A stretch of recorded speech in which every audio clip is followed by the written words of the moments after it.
Dear students, in this video lecture we are going to discuss about automatic generation control in interconnected power system. So this is part of your module number 3. So now let us see how this automatic generation control can be done for interconnected power system. So here we can see that there is a two area system shown here. So this one is area 1 and this is area 2. So area 1, area 2, with these terminologies already we are familiar with. Okay, so area 1 we consider as one independent power system and area 2 is also one independent power system, and both of them are lying side by side or they are near to each other.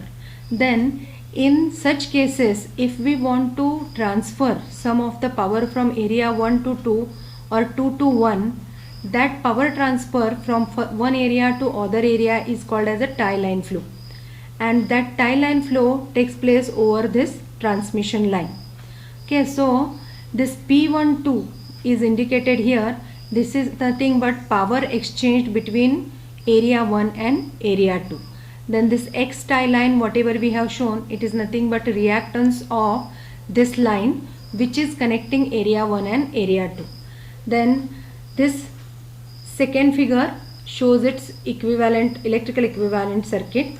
So here we have shown that area 1's total generation we can take as E1 at an angle delta 1. Area 2's generation we can take as E2 at an angle delta 2.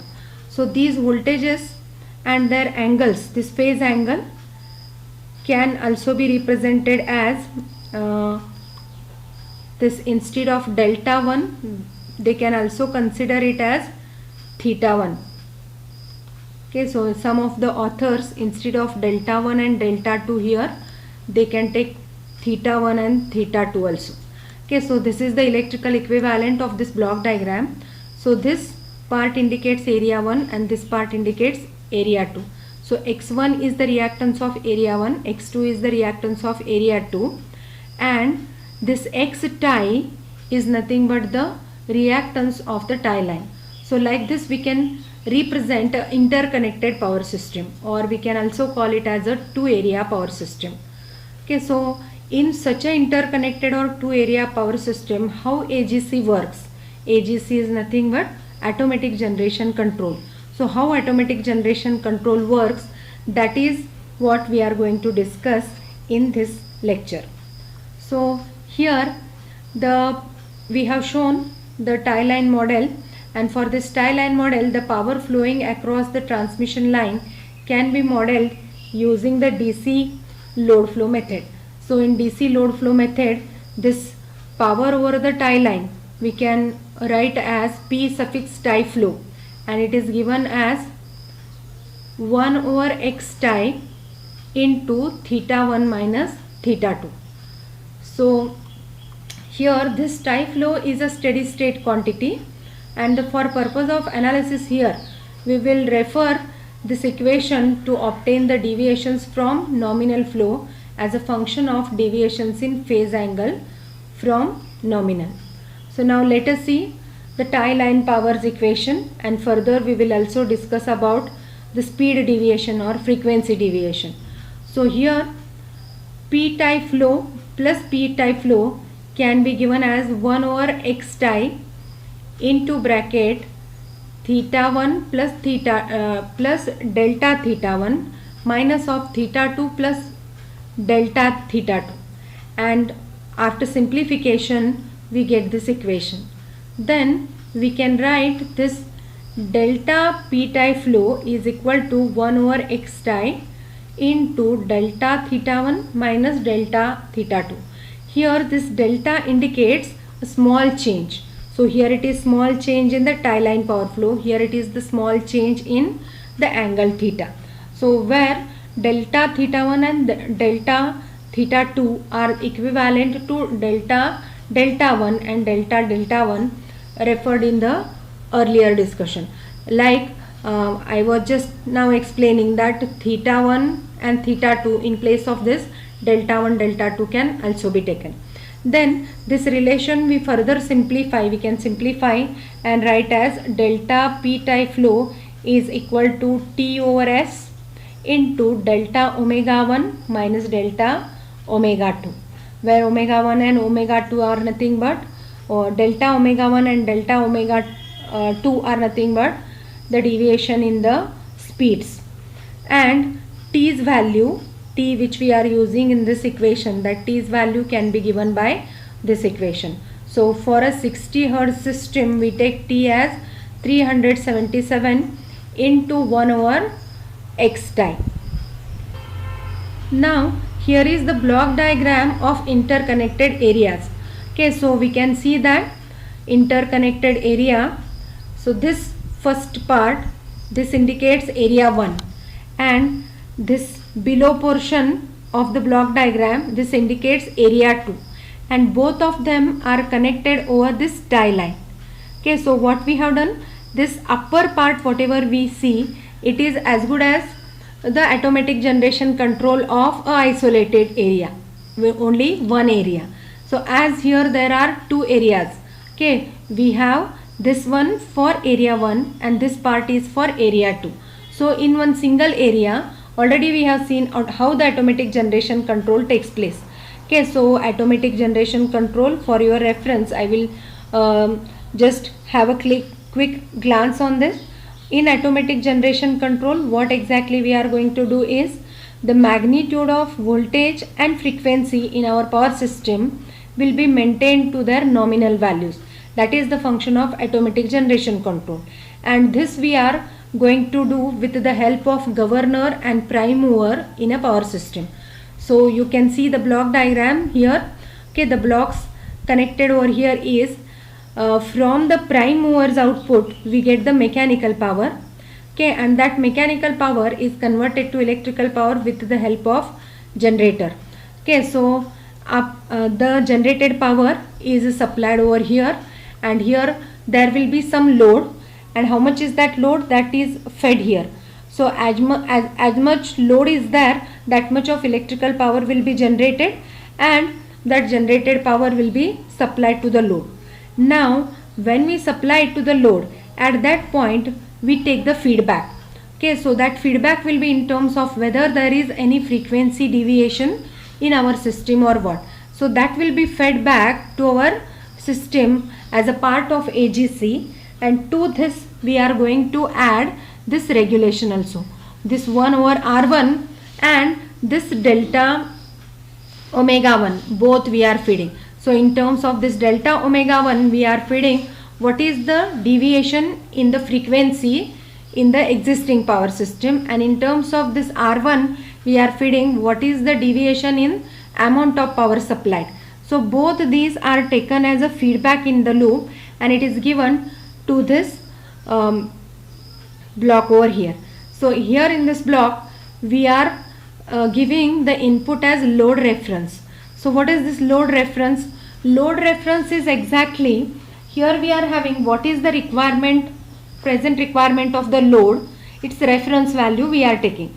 So for example, suppose the load connected over here is 500 megawatt, so its reference value is fed here, and from this feedback we will take the actual value. Means instead of 500 megawatt, if our system is supplying only 400 megawatt, the difference will come here as a feedback.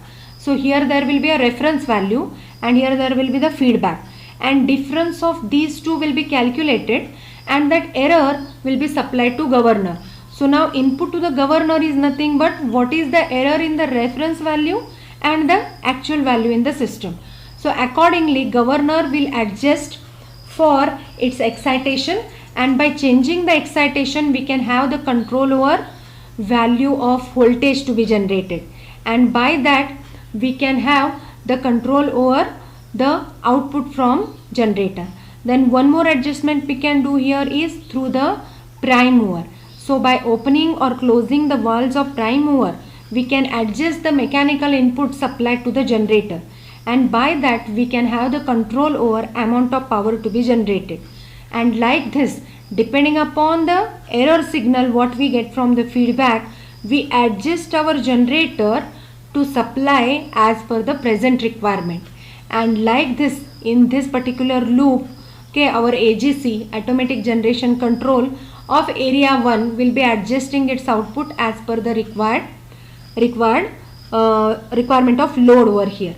So now we are discussing about the two area system. So in the two area system, the same explanation we can add for this area 2 also, and further we have to also think about this tie line flow. Now when the tie line exchange will take place, suppose for example area 2's generation is deficient and it is not able to supply as per the load requirement. At the same time, suppose area 1 can have the excess generation and it can supply that excess power to area 2 to fulfill its present increased load demand. In that case, the excess power from area 1 will be sent to area 2 over this tie line. So now this tie line, over this tie line we are going to send that excess power to area number 2 now. So in this case, okay, so this delta P tie, what it shows is, suppose in between area 1 and 2, 100 megawatt of exchange is supposed to take place. So that 100 megawatt exchange of power will take place between these two areas is from area 1 to area 2. So now if there is any difference in between these two, that is sensed by this delta P tie. So P tie is nothing but power over the tie line, and delta P tie is nothing but change in the power over the tie line. So if there is any deviation in the power over the tie line, that will be sensed over here, and once again this is given as a feedback to area 1 as well area 2, and accordingly it once again need to adjust its inputs, and this, like this, the automatic generation control over here can adjust the output of individual generators as per the present requirement of the load. Okay, so that is what we can see here in the block diagram of interconnected area. Now let us see how the frequency deviation can be calculated in such interconnected areas. So here delta omega 1 is equal to delta omega 2 is equal to delta omega we are going to take, and this change in delta omega 1 with respect to time is equal to change in delta omega 2 with respect to time, and it will be 0. Means with time there is no deviation taking place. That is the meaning of this equation. Then further, whenever the load is changing, okay, so that change in the load we are calling as delta P mechanical 1, that is the change in the load in the area 1. Okay, so change in load in area 1 minus change in the tie line flow minus change in the load that we are giving by the equation delta omega d1.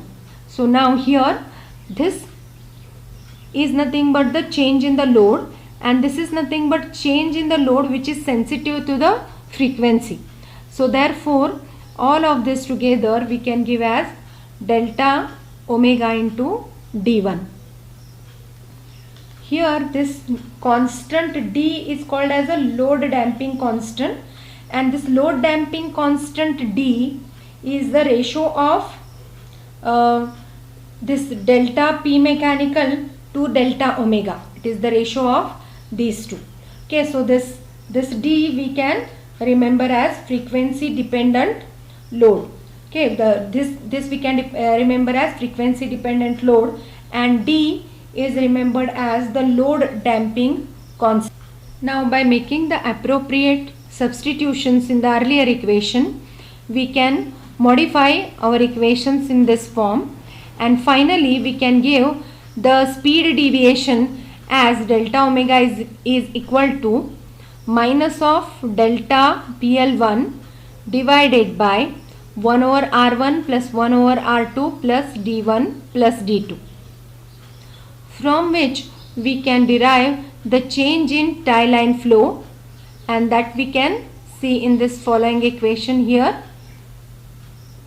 Okay, so here change or deviation in the P tie line or deviation in the tie line flow is given as delta PL multiplied by 1 over R2 plus D2 whole divided by 1 over R1 plus 1 over R2 plus D1 plus D2.